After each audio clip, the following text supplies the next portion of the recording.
السلام عليكم ورحمة الله وبركاته. اليوم عندنا طريقة عمل مرقة البامية.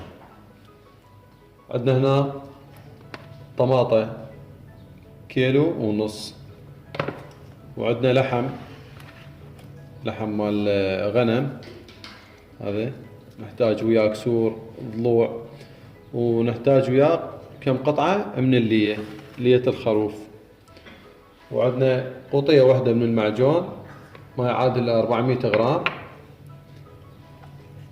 هاي القوطية. وعندنا هنا حوالي كيلو او اقل من البامية هاي المجمد، خليها بالمي وشوية ملح الى ان تحل وتطلع هاي المادة اللزجة مالتها. وهنا عندنا ثوم 5 فص، وعندنا راس بصل. اول ما نضيف هذا اللحم على النار نخليه نسحب الزفرة مالته ونضيف له البصل.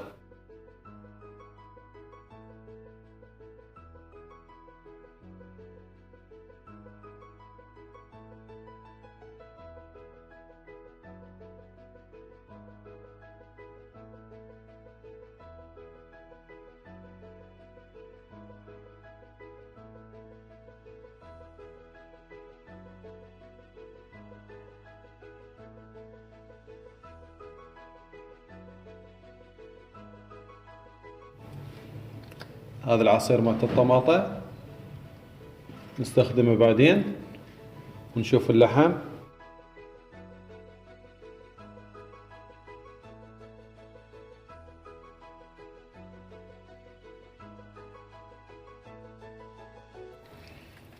اخذت ويانا ساعة وربع. نتخلص من هذا راس البصل بعد ما نحتاجه. نطلع اللحم.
هاي بعد ما حمسنا اللحم ويا الثوم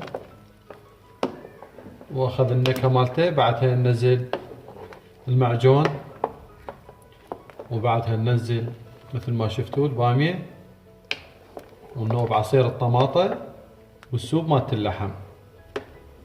راح نخلي له ملح ونتركه يفور. هاي بعد ساعة ونص ونخليناها المرقة هيك صارت. هذا القوام مالتها وشكلها، وشوف الثخن مالتها شلون ثخينة،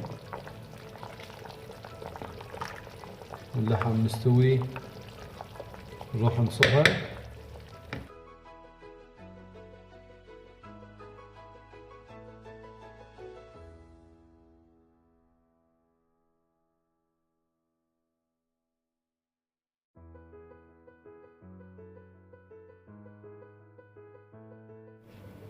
وإن شاء الله تعجبكم وطعمها جدا طيب. ونلتقيكم في فيديو آخر من أكلاتنا العراقية. أودعناكم.